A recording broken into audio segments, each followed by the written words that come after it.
নমস্কার, আমি অমন ঘোষ। আমি খাগ জুনিয়র হাই স্কুলে অষ্টম শ্রেণীতে পড়ি। আমার রেজিস্ট্রেশন নম্বর হলো 15TH20/628। আজ ভারতবর্ষের ৮০তম স্বাধীনতা দিবস উপলক্ষে এডুয়েন্সের তরফ থেকে আয়োজিত শর্ট ভিডিও প্রতিযোগিতায় আমি অংশগ্রহণ করেছি এবং আমার স্কুল এই বিষয়টিকে আমি তুলে ধরছি। এখানে 10টি বিষয়ের মধ্যে আমি 3 থেকে 4টি বিষয় তুলে ধরার চেষ্টা করব। আমার প্রথম বিষয় হলো আমার স্কুলের সংক্ষিপ্ত পরিচয়। আমার স্কুলের সংক্ষিপ্ত পরিচয় হলো আমার স্কুলের নাম খাগ জুনিয়র হাই স্কুল। সেখানে আমি 8টে পড়ি। সেখানে 5টি স্যার আছে এবং 86 থেকে 90 জন ছাত্রছাত্রী সেখানে পঠন পাঠন করে। এই স্কুল গ্রামের এক প্রান্তে অবস্থিত, তাই শান্তি এবং নীরবতা বা পরিবেশ বজায় থাকে। এরপর এটা স্থাপিত হয়েছিল 2013 থেকে 14 সালের মধ্যে। স্থাপিত হয় বটে, কিন্তু সেটি কয়েক বছর পরেই সেটা আবার বন্ধ হয়ে যায় মাস্টারের অভাবে।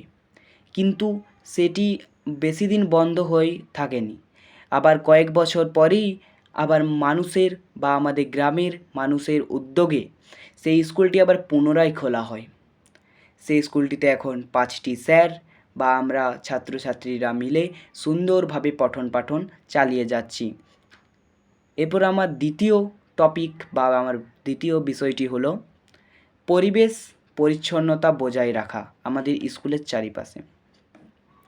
তো আমাদের স্কুলের চারিপাশে বিভিন্ন ধরনের গাছ রয়েছে এবং আমাদের স্কুলটা গোটা চারিদিকটা পুরো জঙ্গল দিয়ে ঘেরা। তাই আমাদের স্কুলের পাশে নানান ধরনের গাছপালা ইত্যাদি রয়েছে। পশু পাখির ডাক আমরা শুনতে পাই। আমাদের পরিবেশও বজায় থাকে। মানুষকে আমরা গাছ কাটতে দিই না, আগুন ধরাতে দিই না বনে। কারণ আগুন ধরানো, গাছ কাটা এটার মহত্ব ব্যাপার নয়। গাছ কাটা আগুন ধরানো খুব ভালো ব্যাপার নয়। কারণ গাছ কাটা এবং আগুন ধরানো হলে আমরাও একদিন না একদিন মারা যাব। কারণ গাছ আমাদের নিজের 100% দিয়ে আমাদেরকে অক্সিজেন দেয়। তার জন্যই গাছকে আমরা আলাদা আরেকটা বন্ধুভাবে মনে করা উচিত। তাই আমাদের স্কুলের তরফ থেকে 2024 সালে আমরা একটা আন্দোলন গড়ে তুলি, যেখানে আমরা গাছ কাটা বা গাছে এবং বনে জঙ্গলে আগুন ধরানোর বিপক্ষে আমরা আন্দোলন করি। সেখানে প্লেকার্ড, পোস্টার ইত্যাদি টাঙাই। আমরা মানুষকে সচেতন করি যে গাছ কাটবেন না, বনে জঙ্গলে আগুন লাগাবেন না। এই বিষয়টিকে আমরা তুলে ধরি এবং আমাদের স্কুলের চারিপাশে বিভিন্ন পশু পাখির ডাক আমরা শুনতে পাই। এবং আমাদের স্কুল যেহেতু এক প্রান্তে, তাই আমাদের পরিবেশ ঠিকভাবেই সুস্থভাবে বজায় থাকে। কোনো অশান্তি বা কোনো বাহ্যিক শব্দ আমাদের স্কুলের দিকে যায় না। কোনো ডিজে বক্সেরও আওয়াজ সেখানে যায় না। এই ভেবে আমাদের পরিবেশ বজায় থাকে। এরপর আমার তৃতীয় টপিকটা নিয়ে আসছি। আমার তৃতীয় টপিকটি হলো খেলাধুলো সাংস্কৃতিক অনুষ্ঠানের দিকটা। তো আমাদের স্কুলে মেনলি সবই অনুষ্ঠান শিক্ষামূলকভাবে হয়। যেমন বসন্ত উৎসব, রক্তদান উৎসব, ভাষা দিবস, স্বাধীনতা দিবস, এগুলি একটা শিক্ষামূলকভাবে হয়। বসন্ত উৎসব হলো প্রকৃতিকে আমন্ত্রণ জানানো বা আগমন করা। তাই সেই ঋতুতে আমরা এই অনুষ্ঠান করে থাকি। সেখানে নানান স্কুল থেকে নানান ধরনের ছাত্রছাত্রীরা আসে, বিভিন্ন মাস্টারমশাইরা আসেন।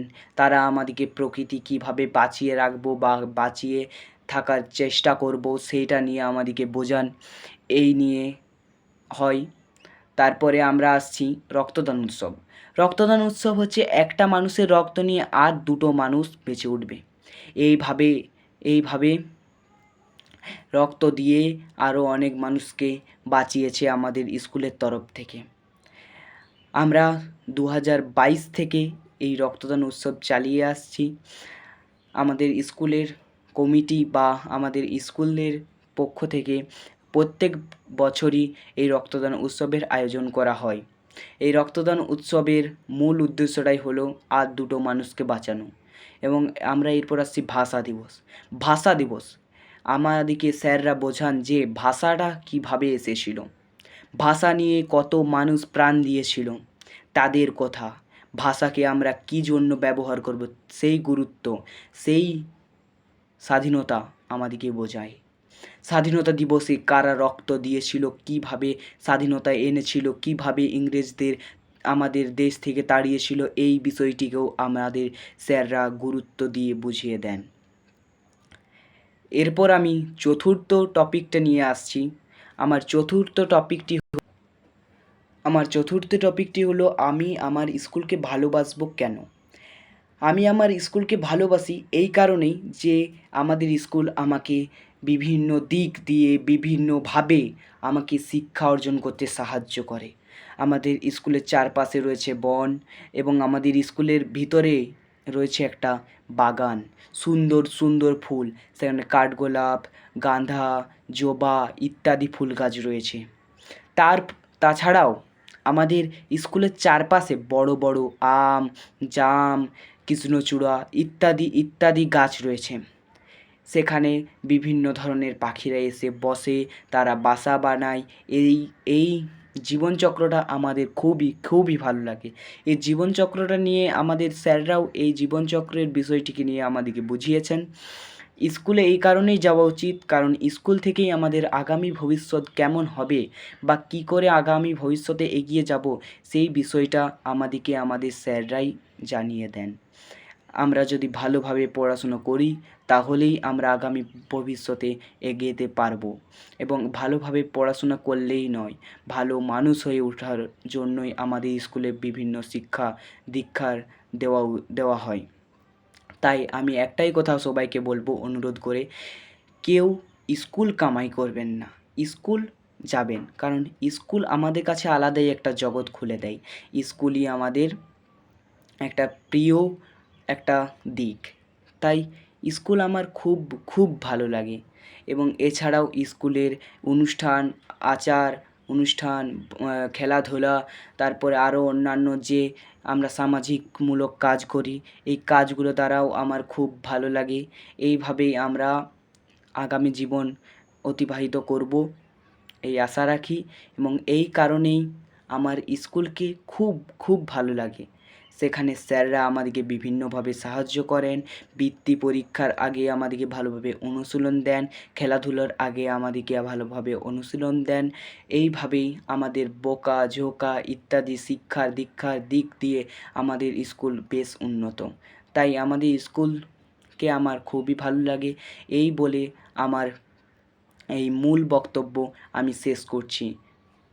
ধন্যবাদ।